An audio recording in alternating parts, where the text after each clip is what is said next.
He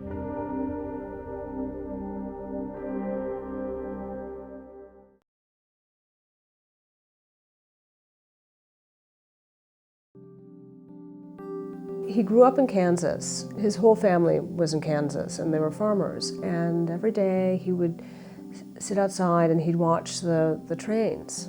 And his mother would sometimes get a Vogue magazine, and he would look inside Vogue magazine, and he would see all the sort of society pages of these beautiful, glamorous, parties and people and gorgeous women. And he said to me, I would always wonder, like, when do I get on that train to get to New York, to go to those parties and meet those people? And I think he was someone who was always one step ahead. So I think he was someone who, at all costs, broke rules to get to self-expression. He loved to experiment and get there first, and he had that great insight into understanding how to get your finger on the pulse. It was a time of absolute change. The world was on fire, as my father said, with change. And they were a big part of it. And my mother grew up in California with her parents being very important people in the movie industry. And my father was an actor at a young age, as a teenager. So he had grown up, being on television, being in films. And between the two of them, they kind of knew everyone from old school Hollywood to young, hip, happening Hollywood. And my father had, as my mother has always said, an eye for the beautiful and unusual. 1712 North Crescent Heights. It's a book that I edited and made with Graybull Press and with Lisa Eisner and Ramon Alonso. And this is me with my father in Malibu, outside of Jane Fonda's house, where we went every weekend. She was my godmother, and my father was shooting pictures because he always had the camera in his hand. My father was someone who was always capturing the world around him as it was happening. So if he was at the beach and he was at my godmother Jane Fonda's house and she had friends over, he would just shoot take pictures of everyone. He was constantly framing, when he didn't have his camera, he was constantly putting his hands up to frame things as photographs, and so he was constantly taking pictures. So he was always, whatever worlds he was involved with, he was constantly capturing on film. He got very into collecting art. He was very very good friends with many of the artists in Los Angeles, from Ed Ruscha and Billy Al Bengston and Kenny Price and a lot of the New York artists, Andy Warhol, Robert Rauschenberg. He worked very well with that and was very supportive of their whole world as an art collector and also as an artist himself.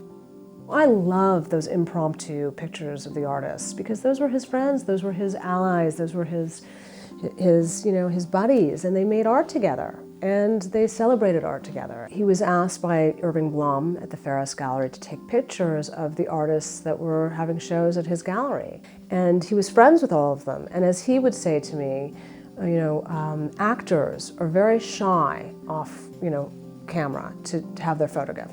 When they're not making a movie, they're very shy to sit and have their photograph taken. But artists absolutely loved it, and they would dress up and they would have this incredible panache, and they were very into it. So he was like, they were great subjects. And sometimes he would take pictures of Irving, and they would do the announcements for the show around those photographs. He said to me that when he took a break from acting, the one place that he felt he could really dive into was taking photographs. It was something that I think took a place for him.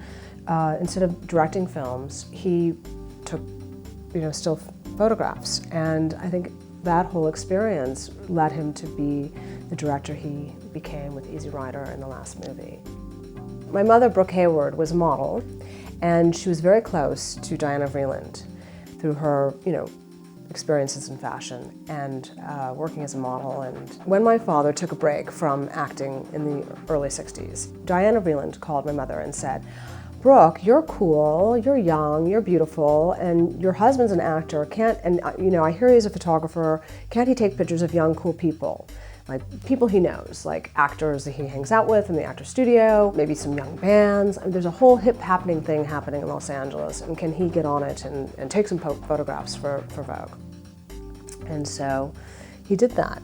He covered all those worlds very well, which is what's so, I think, so interesting too, is it wasn't just one point of view. He had many points of view and many different sources of focus and contact.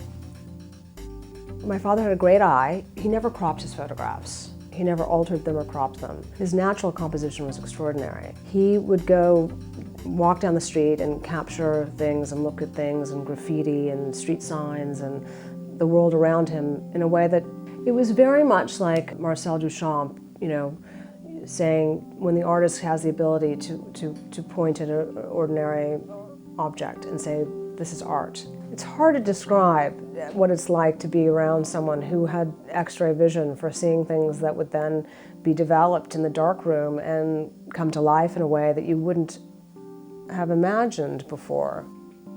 He really wanted to direct in the 1960s. He really wanted to be a director, and he felt frustrated that he couldn't get a job at a certain point as an actor, and then he wasn't able to direct a film, and so he really focused on photography as his way of expressing himself, and he loved it. And he said that from stills and taking still photographs, he went to directing a movie, and it was very seamless for him.